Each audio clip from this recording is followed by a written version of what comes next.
कभी सोचा है कि किसी काम को सिर्फ सही करने में और उसे पूरी तरह से जीने में कितना बड़ा फर्क होता है। देखिए, एक में सिर्फ तकनीक होती है और दूसरे में दिल। तो आइए इसी फर्क को एक छोटी सी कहानी से समझते हैं।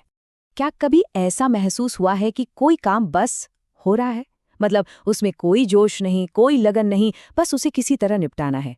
ये कहानी ठीक इसी एहसास के बारे में है और ये दिखाती है कि इस आदत से आगे कैसे बढ़ा जा सकता है। तो चलिए मिलते हैं देविका से। वो 7वीं क्लास में है और अपनी म्यूजिक क्लास में बैठी है। उसके लिए ये क्लास सच कहें तो एक रूटीन से ज्यादा कुछ भी नहीं है। धूप से रोशन एक म्यूजिक रूम है। देविका अपनी क्लास के साथ गाना तो गा रही है, लेकिन उसकी नजरें बार बार घड़ी पर जा रही हैं। उसके दोस्त प्रिया और कबीर तो पूरे जोश से गा रहे हैं, पर देविका के लिए ये बस एक काम है जिसे जल्दी से खत्म करना है। तो देखिए हो क्या रहा था। देविका सब कुछ सही कर रही थी, वो सुर में गा रही थी, क्लास का हिस्सा थी, लेकिन असल में क्या गायब था? वो जोश, वो भाव, वो सच्ची भावना जो किसी भी संगीत को असल में जिंदा कर देती है, वो मिसिंग थी। और यहीं पर कहानी में एक मोड़ आता है, जब देविका की टीचर मिसेस सेन ये महसूस करती हैं कि कुछ तो कमी है।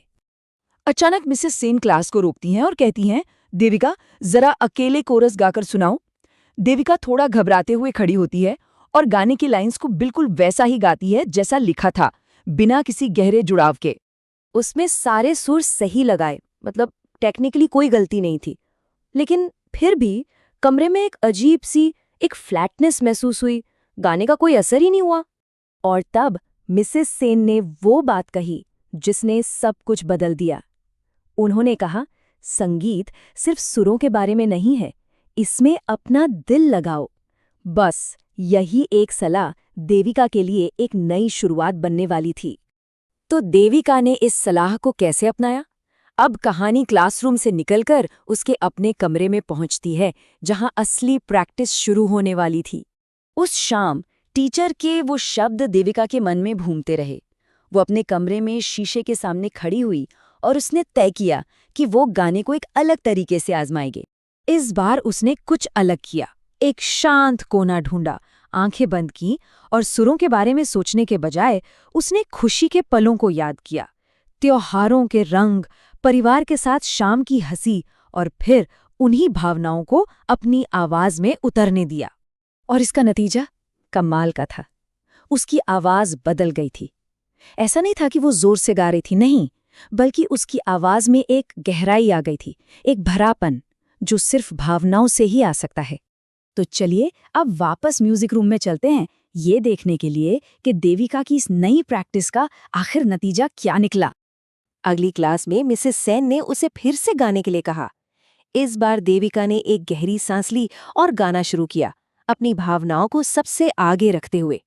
और बदलाव हैरान करने वाला था। जानते हैं क्या हुआ? जैसे ही देविका ने गाना शुरू किया, पूरे कमरे में एक गहरा सन्नाटा छा गया। हर किसी का ध्यान सिर्फ और सिर्फ उसकी आवाज पर था। जब उसने गाना खत्म किया तो एक पल की खामोशी के बाद पूरा कमरा तालियों से गूंज उठा। उसकी टीचर के चेहरे पर एक सुकून भरी मुस्कान थी। अब उसका गाना सच में जिंदा हो गया था। देविका की ये कहानी सिर्फ गाने के बारे में नहीं है, ये किसी भी काम में की जाने वाली कोशिश के बारे में एक बहुत जरूरी बात सिखाती है। तो ये जो हम कहते हैं ना, दिल लगा के काम करना, इसका मतलब क्या है? इसका सीधा सा मतलब है किसी भी काम को मशीन की तरह नहीं, बल्कि सच्ची भावना, पूरे उत्साह और गहरे जुड़ाव के साथ करना। और सच तो ये है कि जब कोशिश दिल से की जाती है तो सुधार अपने आप आता है। यही किसी भी हुनर में महारत हासिल करने का रास्ता है। तब काम सिर्फ काम नहीं रहता, बल्कि हमारी अपनी पहचान का एक हिस्सा बन जाता है। तो अब सोचने वाली बात यह है, चाहे कोई भी हुनर हो, कोई भी काम हो, वो कौन सा पहलू है जहां सिर्फ तकनीक से आगे बढ़कर दिल से की गई कोशिश एक मामूली अभ्यास को एक यादगार अनुभव बना सकती है।